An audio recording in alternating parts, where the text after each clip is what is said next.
Why are we here? First, this is going to be an information download, right? For some of you, some of the themes and philosophies may be somewhat redundant. I'll try to, or not redundant, you will have seen them before. I will try to go through those fairly quickly. For new folks in the room, players and parents alike, if I go through something quickly, please grab me on the side if you have follow-up questions about it. I'm always happy to explain sort of the genesis of our philosophies and themes and why we sort of do what we do. So you're going to get a bunch of information. Actually, we have an agenda, right? Yeah. So we'll introduce the staff, broad overview of the program and philosophy. I'm Ben Battori, boys basketball director, varsity head coach, right? We're going to talk about key themes, mission, vision, goals, logistics, which you probably care about the most, how to prepare for the upcoming season, and then I'm going to try to close with maybe somewhat of an inspirational story. We'll see how that goes. Okay, so staff intro. Look, here's what you need to know about me. I'm a former player, high school, college, really, really crappy professionally in Europe, really bad leagues. But that informs who I am as a player, or as a coach. So you need to know that. The second thing you need to know about what informs me as a coach is I'm kind of an East Coast guy. So that means a few different things. Number one, New York City, 15 minutes late means you're early. So I'm late for everything. I haven't quite adjusted yet, so you guys know. Number two, I do have a propensity to curse sometimes. Apologies in advance. And number three, I'm kind of a grit and grind kind of guy, right? So those things inform me as a coach as well. Belief system. Basketball is an extension of the Menlo education that you're getting. I'm going to tell you the story at the end that I think is going to be informative in terms of that education and transformational opportunities through sport. I'm a big believer in it. I'm a big believer, at least personally, the things that inform my day-to-day. And by the way, I for those that don't know, I have a day job. I work in finance. That's part of the East Coast thing, which means I'm up early, but then my afternoons are free, and that's how I'm allowed to coach. The things that I think make me good at that, or as a coach, or as a dad, or as a husband, a lot of those things are informed by what I learned through sport, what I learned in the locker room. So that has deep meaning to me, and that is definitely part of our program-wide belief system. Okay, go ahead. Staff intros. So you got me, the varsity level. You've got Rich Forsland sitting right here. For those that don't know, Rich has been coaching for 117 years. 118 years? This year. It's the 118th year. He's won, we keep adding to it, 17 state championships? Yeah, at least. Sure, at least, something like that. One of the best basketball minds, I would say, in Northern California, if not California, so we're always happy to have him on staff. Matt Pearson right here is driving the ship. I say this every year, and that's why he gets a big gold star. This is the most important person in the program, okay? He will generally have answers to questions that I haven't even thought of yet. So if you need to know something, try Matt first. He's not going to fall down on you, and then you probably can come to me afterwards. But those that know that Matt's the guy. JV, Andre Pruitt, a.k.a. Coach Country, returning. He was our head coach last year. Freshman's a bit of a change. Alex is going to take over. Alex assisted on the JV last year. He's going to take over for the freshman this year. Derek is not here. So this is perfect because Derek is running back and forth between girls' flag football dinner and this dinner, which is exactly why he's not the head freshman coach, because Derek has a ton on his plate. He coaches at the middle school. He assists with several other sports, and it wasn't fair to him to expect him to carve out the time for us. So Derek is going to be kind of a floater this year between programs as needed. What you should know about this slide that's important is that we do approach things as a unit. Some folks at the varsity level pay absolutely no attention to the JV or freshman level. We don't do it that way. It is self-serving to me in many ways to have my attention on lower levels because the skills that are developed there make my life and make our lives easier when we're talking about players coming up to the varsity level. So we try to have cohesion and consistency in terms of what we teach and how we teach it. Okay. Key themes. I'm not going to go through all these. I can send this out, and if you have questions, there is a reason everything is here, but I'm highlighting a few. Marginal gains theory, some basketball theory, points per shot, and then constant change in evolution, Change and evolution is going to be a big theme this year, and a big theme for me. We have been successful, but every year I sort of assess the makeup of the team we have, try to meet the players where they are, meet the skill set where they are. And sometimes that requires change from me and the coaching staff. So I'm going to talk about a couple of those things. So marginal gains theory, many of you already know. This math is pretty cool. If your output is 1 or 100, I give 100% every day, right?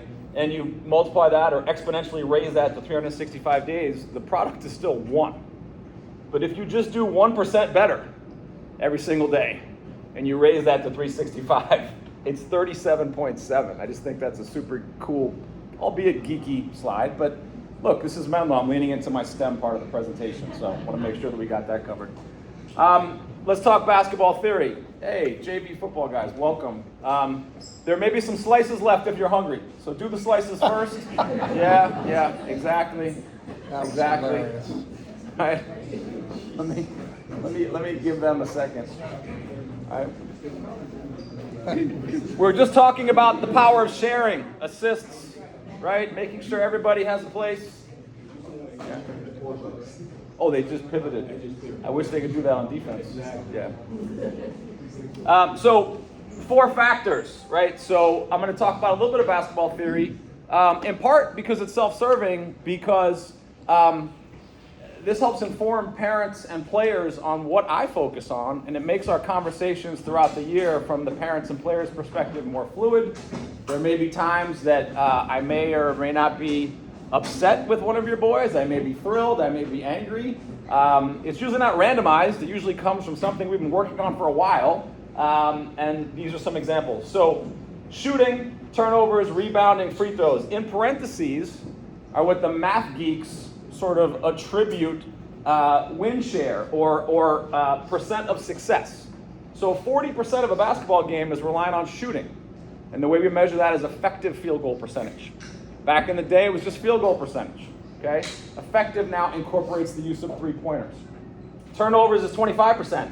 So we look at turnover percent. What percent, right? What percent of our possessions result in a turnover?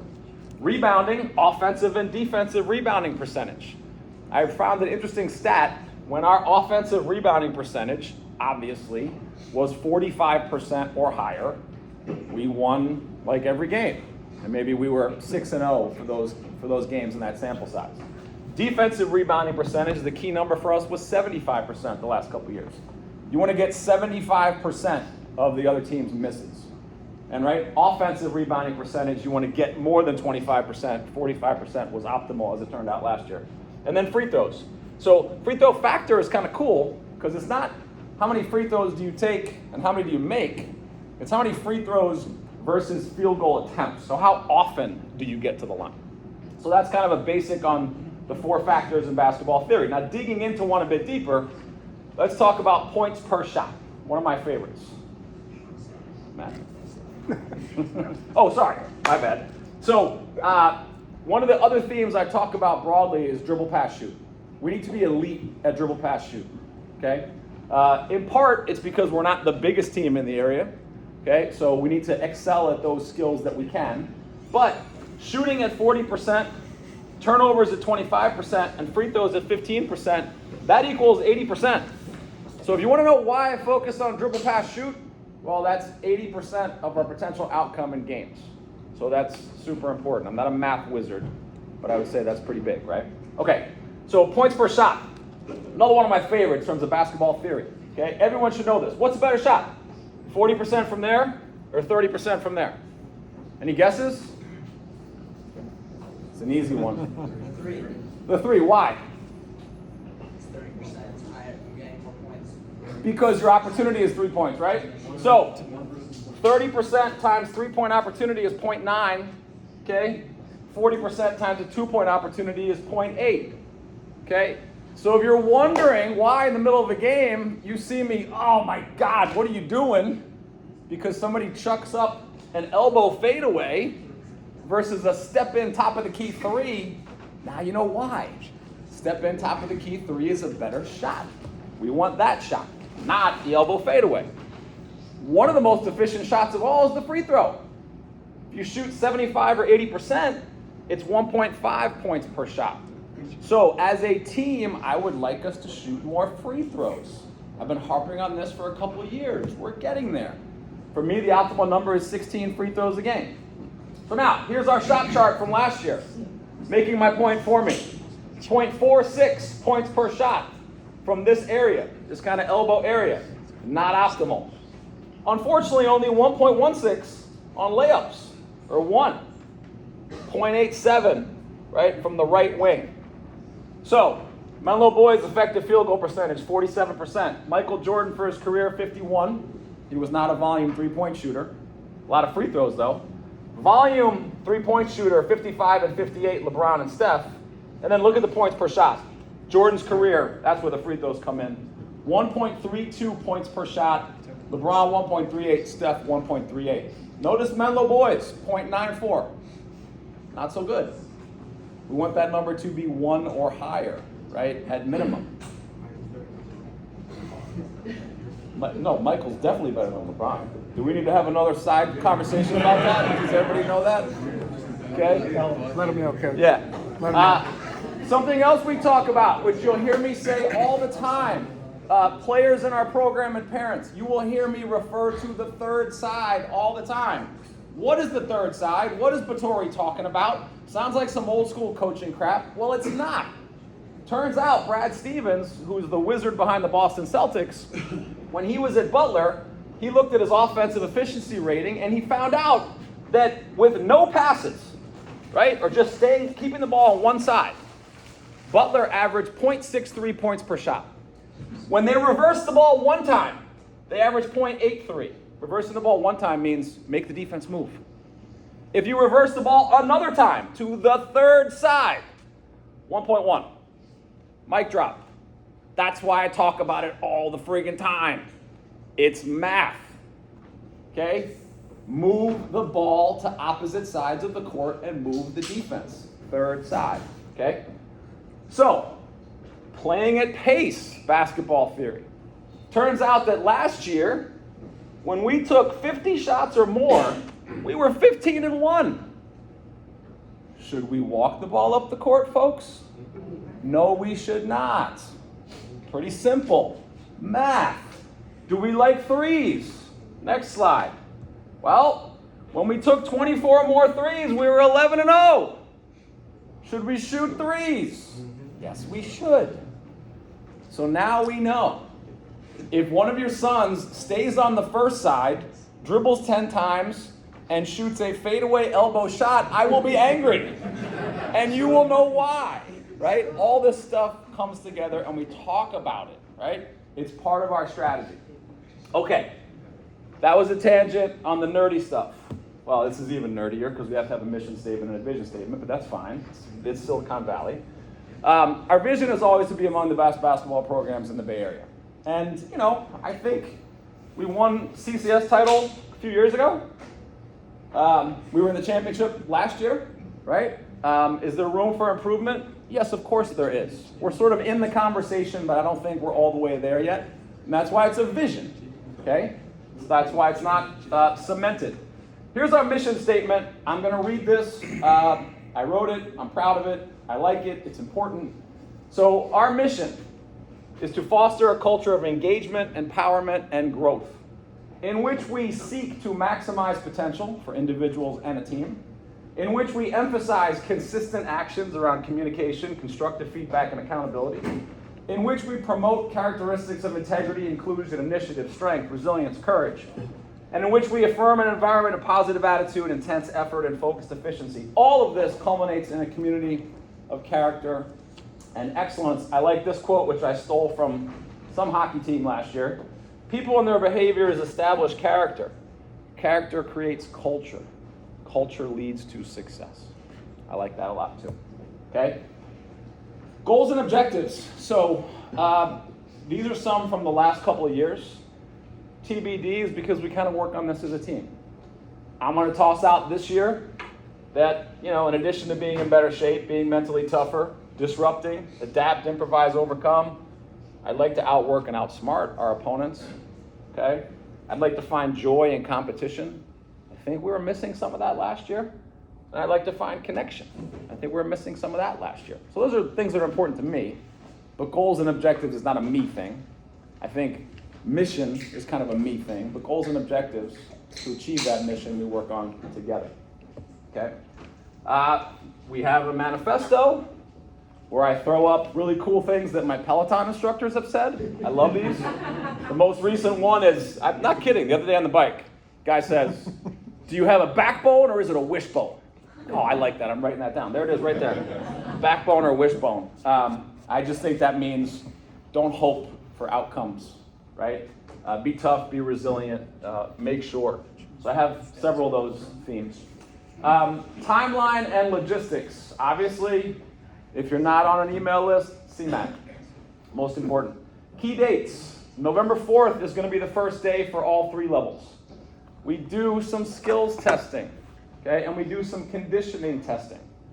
We also have some open play and some drills. Why do we do the skills testing? Well, it's helpful for us to know, and it's helpful to measure players year after year.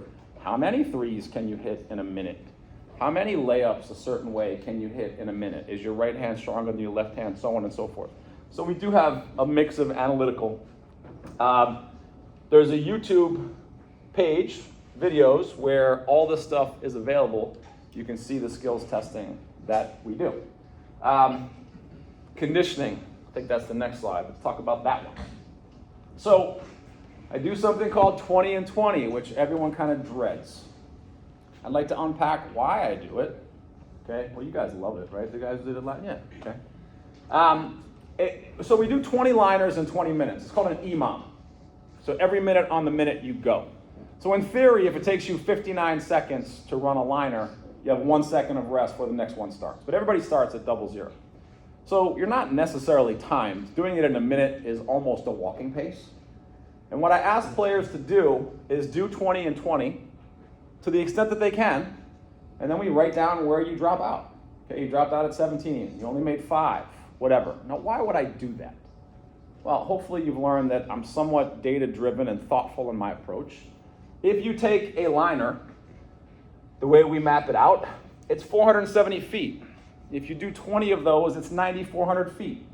That's 1.78 miles. In a high school basketball game, you run between 1.5 and 2 miles. So what is Ben Vittori testing? Can you play in a high school game?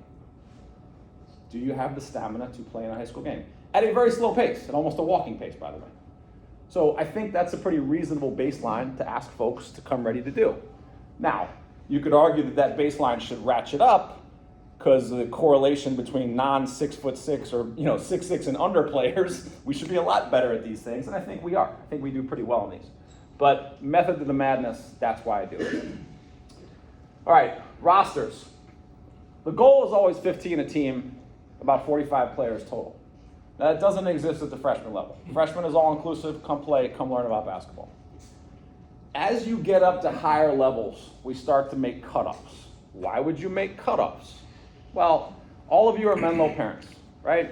And if I told you the advanced calculus class that your son worked super hard to get into, it's open enrollment, it has 67 students in it.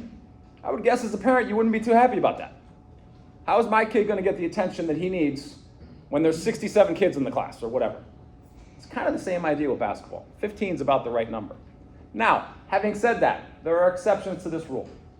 This year could be one of those exceptions, right? The only thing that's permanent in life is change. And as I look at some of the group that I know are coming out for varsity, it's hard to differentiate in some circumstances. And so players may need more time, more opportunity. So I don't know if I'm going to have a hard rule at 15 this year. We'll see, TBD. But you should know that's always the goal as you get to higher levels. And it's just kind of a classroom size thing. It's really hard to scrimmage and run drills with 19 players on a team. Okay? All right. Weekly schedule. I have not confirmed this, I should admit. In the past, we have alternated with girls.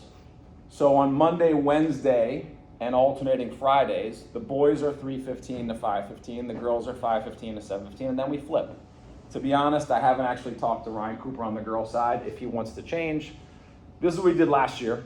So I'm assuming it's okay for this year, but please just know if he comes to me for any given reason, this may change. Saturdays is TBD. Look, I'll admit, I like to just bang out what I have to do on a Saturday morning early so then I can enjoy the rest of the day. That's not fair from a basketball perspective, especially when we have Friday night games. So I'm not going to ask your boys to come back in at 9 o'clock in the morning after a tough Friday night game.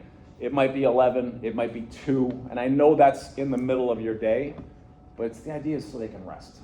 You play 30 minutes in a game on a Friday night against prep, you're kind of shot for 9 a.m. the next morning. It's not really fair. So just know that that will vary on Saturdays.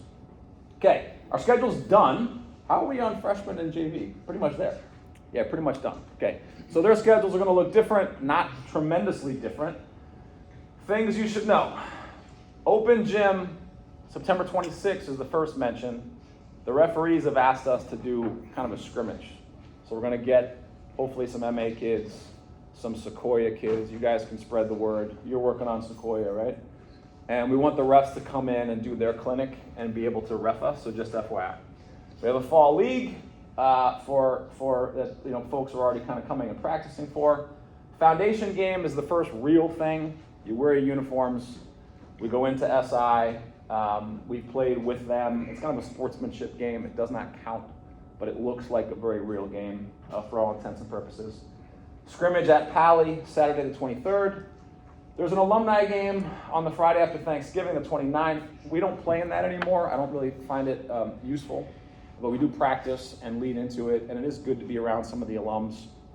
I should note, by the way, speaking of alums, people always ask me, college players, in my experience of about 25 years of coaching, probably coached about 25 college players. It's like one a year. So, parents have to manage expectations around that. Right now, though, there are 3 Menlo kids that I'm aware of, Menlo players I'm aware of, playing basketball at a pretty high level. We have Lucas Vogel, who's playing D3 ball in an elite D3 league at Washington University in St. Louis. We have Cole Kasner, who is a 5th-year player for Stanford after being a 4-year All-American in lacrosse at Virginia. He's very excited. I had dinner with the Stanford head coach Saturday night. He's like, Ben, this is the words he used, Cole is presidential. This guy's going to be the 53rd president of the United States. I said, it's a Menlo kid. Maybe he could be. So excited about that. And then, whose boy? Who's Eggy's boy? Aiden? You're a boy. Will Edmeyer, who graduated a couple years ago, just said he made Boston College's walk-on. So kind of amazing, right? So Tate says he wants to see proof. That's fine. I'll tell Eggy you said that. I got a text message. So that's kind of cool, right? It's kind of cool to have three players at a pretty high level right now. So it's cool to come to the alumni game if you can. Watch the alumni get up and down, and sometimes even our players will help out at ref. Valley Christian scrimmage. All right, next most important thing. On Saturday, December 7th, so we're going to go to Carmel Friday night the 6th, stay over, and then play Pacific Grove and Monterey on the 7th. But I'm also told that morning is the SATs, okay? So, if we're down a bunch of players, I get it, right? I think it's for juniors, right? I don't know. Who told me that? Rachel told me that? You said, yeah, right? Okay. But if you have the opportunity to not make that your SAT testing day, maybe don't choose that day, okay? Just, Yeah. We will be off immediately after MA on the 21st. So 22nd, 25th off. Morning of the 26th on a plane to Hawaii for the varsity. Playing 4 games there, returning on the 31st. Off a couple more days, and then tough game Saturday, January 4th, Half Moon Bay. League starts on January 14th against Eastside. And please also note, for those that plan vacations and whatnot, our spring break is well after this. But here's your playoff dates, here's your state playoff dates, here's your banquet date. So all wrapped up in a nice bow. Everybody should know, at least from the varsity perspective, where we're supposed to be and when. We're going to provide you a Google form, okay? What, you have it already? Oh, just use that, okay? So if you want to scan that That's going to be a Google form, which is an indication of interest. That indication of interest tells us what level you'd like to try out for, just so we can plan accordingly for those first few days. Can you just send this around this presentation? Yeah, we can. Yeah. Skills test videos are obviously already posted. I mentioned that. Team schedule is mostly complete. For you, please make sure that you're signed up with Matt if you're not already. Indications of interest. I don't know. October 15th seems fair to know what's going on and what program you're looking at ahead of November 4th. Sway testing. You guys all know what that is? You hold your phone and kind of, what do you, like, you literally sway? No, okay. That's why is it called sway? Balance testing. It's balance testing, right? Yeah. I know what it was. Yeah, okay. All right, so complete that if you're not playing a current sport. My suggestions to you, open gyms, right? Practices, we have some practices ongoing now. If you're able, if you're not playing a sport, drop into the sports performance team, jump in, lift weights, run, talk to them, study the skills videos, do work on your own, okay? Find a hill to run up. Run up that hill 20 times. You'll be ready for 20 and 20, okay? Do it more than once, Ethan, not just once, okay? Sway testing information is here. We'll send all this out. Social media stuff is here. Okay, so story time. I'm going to do something a little different. I'm going to try to inspire you guys. And I'm going to tell you a story from this summer that inspired me. Okay? So we talk a lot about transformational. Okay? What does that actually mean? I'm going to tell you a story about it. So here's how the story goes. Student athlete wants to get better at basketball. Okay? Says, I'd like to go to basketball camp. Maybe quasi-reluctantly. Maybe the dad had a little bit of influence, or the mom, and saying, yeah, you should go to basketball camp. But regardless, 3 weeks of basketball camp on the summer agenda. 3 weeks of sleepaway basketball camp. Okay? Not the easiest format. 3 weeks of progressive basketball camp. Beginner, intermediate, advanced, which not everyone does in one summer. Okay? The first 2 weeks were local. And at the end of the 2 weeks, the player improved. Like, struggled, right? Had to fight, but improved and was pretty confident. And at the end of the 2 weeks, the player says to the family, hey, I'm good. I did 2 weeks. It's enough. Just so happened the third week was further away from home, okay? Maybe no friends were going to that one. Also the advanced version, so a bit challenging. So the family gets together and they convince this player, stick it out. You did 2 weeks already. Just do the third, okay? As it turns out, on drop-off, the family realized pretty quickly maybe a mistake was made here. There's a bunch of 6'9" dudes walking around. This is the advanced version. This is far from home. This could be a challenge. But they decide, we're going to give it our best. Let's see how it goes. Let's keep in touch. Throughout the week, the parents receive text messages. Get me out of here. I'm not doing well. I feel like I'm the worst player here. This is embarrassing. The parents are challenged by this. And it becomes is this real? Is this a real problem? Of course, parents will go get the player. Or is this kind of just complaining and you can get it done? They decide, only a couple more days, let's get it done. So now, pickup day. The family reunites with the student athlete, and the student athlete says, on prompting, how was your week? I got to tell you about last night. Family says, okay, mom and dad, okay, what happened last night?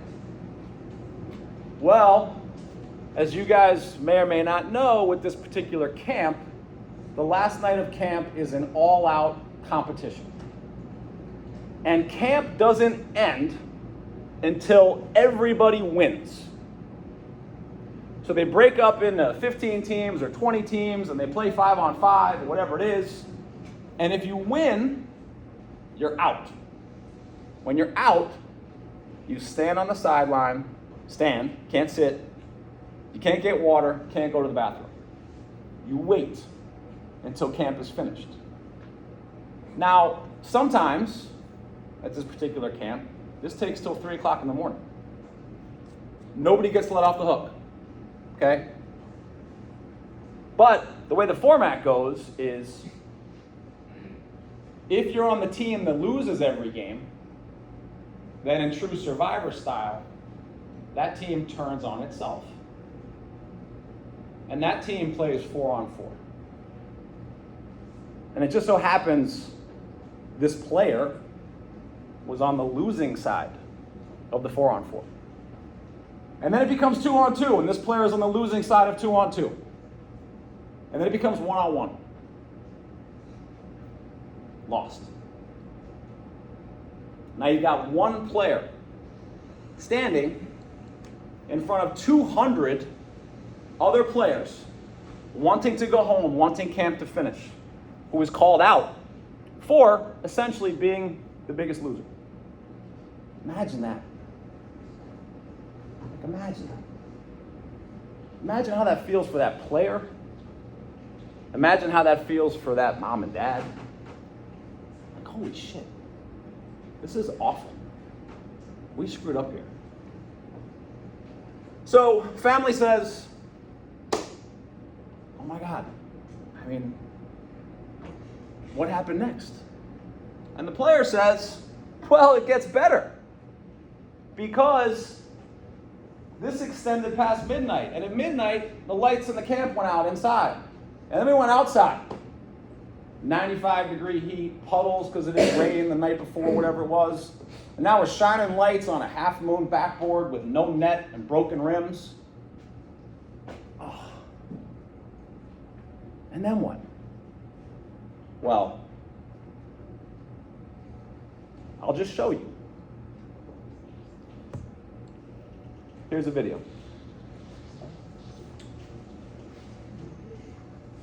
The player is tasked with, not this one, the next one. Next one, done. The other one, yeah. The player is tasked with making 5 shots in a row before camp can end. Now, before Matt pulls this up, I will tell you that I have been in basketball games where I was 0 for 20 or whatever, and then had to make a free throw at the end to win a game. And the mental gymnastics is absurd. It is impossible to find strength in that moment. Watch this.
That was a good shot right there.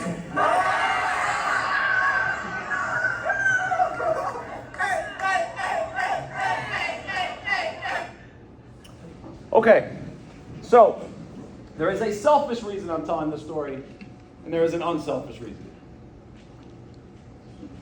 The selfish reason is because that player is my daughter.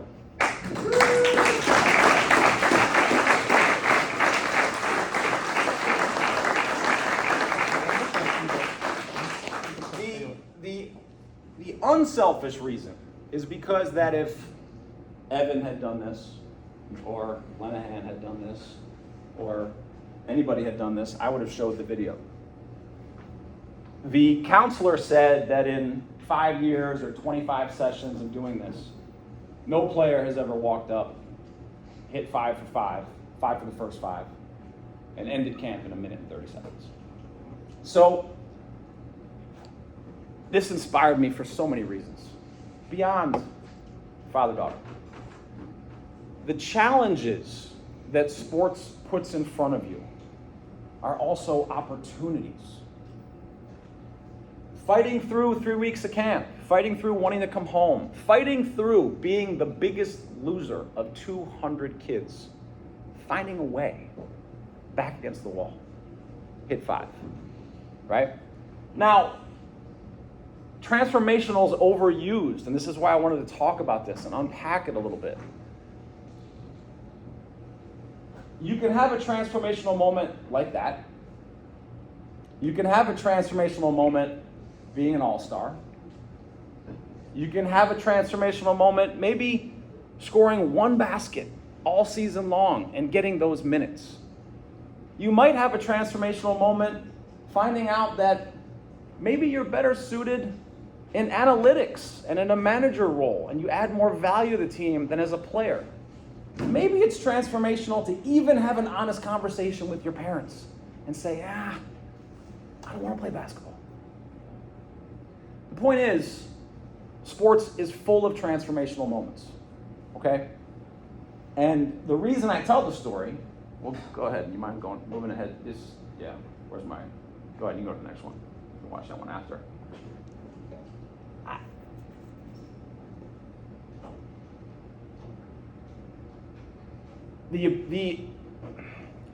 It's always kind of cliche when I start off saying sport impacted me, right? This hopefully crystallizes it. And my sincere hope for each one of you players and each one of you parents is that your son or you has the opportunity to have a transformational moment. That's one part of the story. The other part of the story that resonates with me about that camp in particular is the importance of connection and the importance of teammates. Being a good teammate means you don't leave until everyone's finished. Okay? Being a good teammate means supporting and cheering on the last finisher. And maybe for Balin, it was embarrassing to be in front of 200 people and thinking that, oh my God, they're all looking at me. Maybe over time she'll come to realize that she made those shots on the back of their support, right? And that's what it is to be a good teammate, right? But either way, all these things come together. The transformational finding yourself or finding your moment, the importance of teammates, and then just connection, general connection. Maybe there's a coach you connect with through basketball. Maybe there's a connection you develop between a fan base or a community or a school or your family that comes to watch you. Maybe there's a connection to your teammates. Oftentimes there is, and those connections are often lifelong, right? But anyway, sports is just such a rich, fertile ground for all of this stuff, and this is why I coach, right? To help you find that transformational moment for yourself, whatever.